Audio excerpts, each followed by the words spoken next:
Hi guys, this is Jay again.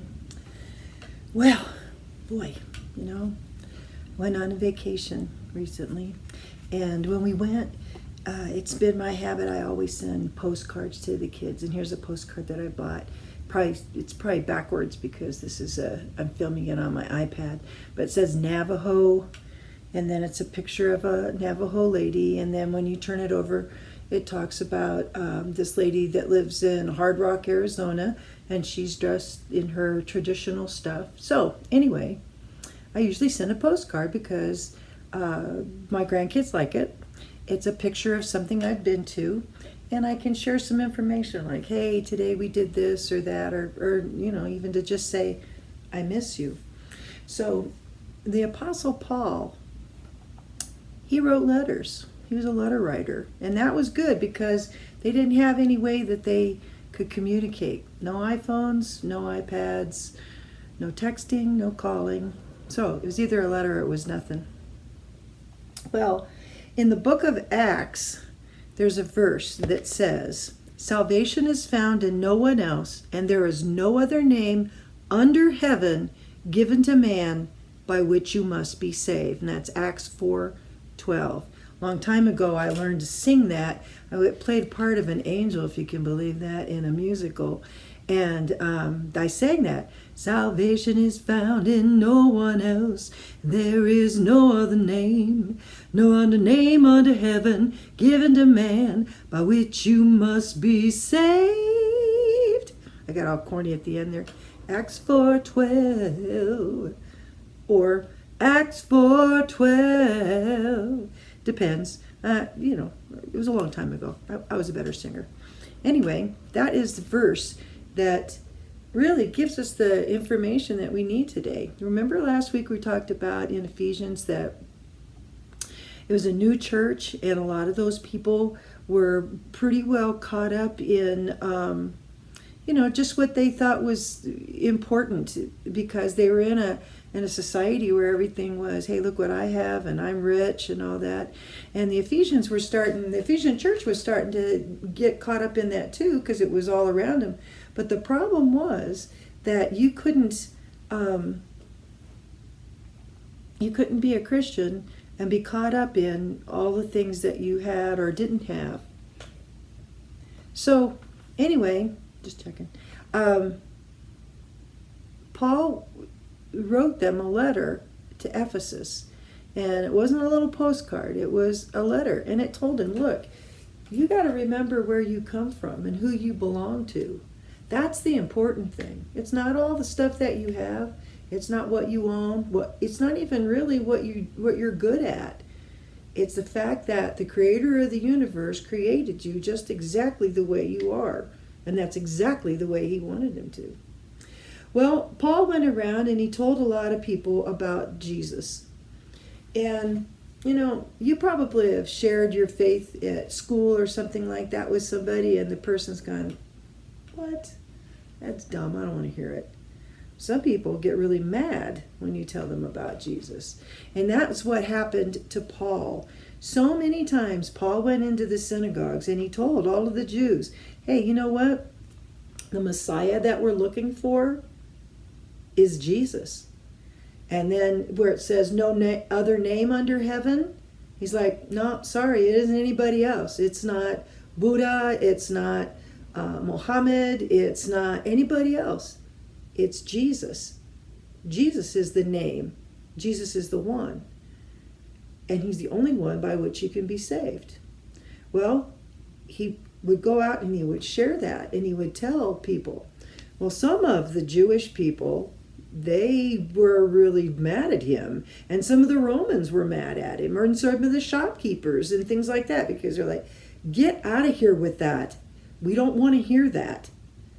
Some of them got so mad that they beat him, and a couple of times he got thrown into jail. So it was pretty hard, but through all of that, Paul still chose to trust God, and he knew that God would give him the strength to do whatever God had called him to do. Well, one time Paul got arrested, and he was sure that he needed to go to Rome. Now, he didn't live in Rome at the time, but he was a Roman citizen. And a Roman citizen was something that a lot of people wanted to be, because a Roman citizen had a lot more rights. He could travel wherever they wanted to. They could vote. They had a lot of rights. And so it was a good thing to be a Roman citizen. Now, do you see there God's plan in all this? Paul, who goes on all of these missionary journeys, is a Roman citizen. And he doesn't have to ask permission. He can go where he wants to go. See? God knows stuff. So anyway, he gets arrested and he goes before the one magistrate. He's a Roman, and he goes before him. He's kind of like a little mini king. And he says to him, he explains to him about salvation.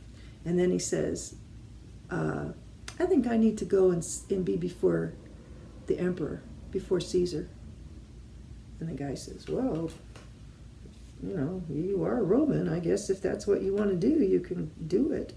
So they take him out in chains, and he says, the magistrate looks at the other men there, and he says, you know what? If you would have just stayed here, he probably wouldn't even be in jail. But now he's going to go to Rome. Well, they chain him up to a guard, and he has to sleep with this guard, and that would be hard. It would be hard. And so he gets on a boat. The guard says, okay, this is where we're going to go. We're going to go to Rome. We'll get on a boat. They get on a boat, and while they're on this boat, this storm comes up. And it's a very, very strong storm. Now, this summer, I went to go visit my son who lives in Idaho. And he rented a boat for all of us to go on. And it wasn't a ship, it was a boat. And just a little bit of choppiness, just the waves being a little choppy, that when we were in the front of the boat and you'd go kind of fast, you would go womp, womp, womp, womp. And it made for a very uncomfortable ride. Well, you can imagine if you're in a bigger ship and a storm that you're churning all over the place. Maybe even some of the ship was starting to come apart because they're made out of wood.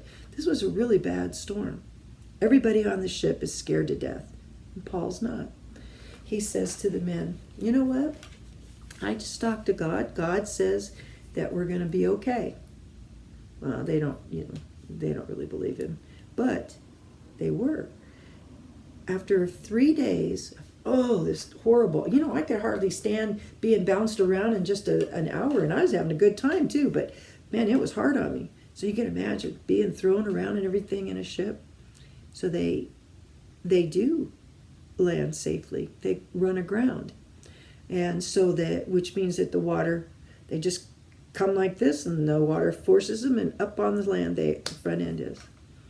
Well, that was a good testimony to the men there. I'm sure it was. That first of all, that Paul told the truth, and second of all, that God really was able to do all that kind of stuff. And so it was pretty good. Well, now Paul was on that island for 3 months with that same guard and with the guys that were on there. I don't know why the Bible says it was 3 months. Maybe it was they were waiting out the weather and maybe in the storms and stuff like that, and it took a while for it to get calm. Or maybe they were doing boat repairs. The Bible doesn't say. But anyway, 3 months they were on that island. Then it's time to go. It's time to go to Rome. So Paul gets on either that boat or another boat, and he heads to Rome. When he gets to Rome, he's put in chains, and he's allowed to live by himself in like a little rented house, but he has to have a guard, and the guard has to be with him all the time. So don't you think that Paul was probably sharing the truth about Jesus with this guard? The guard, if he wasn't interested, he probably was really bored with it, but he was told, I'm sure, because that's how Paul was. If you were around Paul, He was going to tell you who Jesus was and how you could get to heaven. And remember, our verse talks about there's no other name given to man under heaven by which you must be saved. So why would he talk to him about anything else? Jesus is the only way. So Paul's telling him the way. Well, it didn't keep him, being in chains, didn't keep him from telling people about Jesus. It's just like now, we have to wear a mask when we go into a store and things like that. If we were afraid, we could say, oh, I can't tell anybody about Jesus because I have this mask on. Or I can't do things the way I used to do. Well, Paul would say to you, hey, do what you can, where you can, any way you can. And he would say, tell people about Jesus everywhere, every chance you get. So he wouldn't say, oh no, you're right, it's too hard.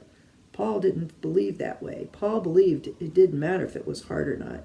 He was there to tell people about Jesus. So he wrote these letters while he was in there. And, some of the books of the Bible that we've learned in the New Testament, like Ephesians that he wrote to folks in Ephesus, Romans, Colossians, Corinthians, these are all letters that he wrote. And in the letters, he explained things to people that he knew. Like you remember about Ephesians where they're struggling. They want to have, like what they used to say, have one foot in the world and one foot in church. They want to be able to do the things that the world's doing, but then they want to be Christians and have that. And Paul's telling him, no, don't get caught up in that. You're not that person anymore. You're better than that. You're better than giving in to the things of the world. It doesn't make you better than other people. It makes you better than what you were. So you need to remember that. So Paul, when he wrote these books, each one of them was a letter to people, to a church. And he told them things that they were doing right and things that they were doing wrong and things that they didn't know about Jesus and things that they didn't know about being a Christian. Because you remember, they didn't have a lot of books like we have. They didn't have the Bible. It hadn't been written. Old Testament, they had Old Testament books, but a lot of those were the rabbis that read them. And Paul was explaining to them that he loves them and he wants to encourage them, but then maybe they're doing something wrong. So that's what we have to look at when we see Scripture. When we see the Bible, it tells us what we're doing right. It tells us what we need to work on because we're doing it wrong. And so that's why we read the Bible. It's God's handbook to us. So last week, I told you to remember that you are just the way you're supposed to be. God made you exactly the way he had you in mind. And that blows me away because that means that I'm right up there, even better than the Grand Canyon, mountains, flowers, all that kind of stuff. And you are too. You are fearfully and wonderfully made. But the one thing he really wants us to remember besides that is that Jesus is the only way to heaven and that we need to tell people that. We don't get any points for it.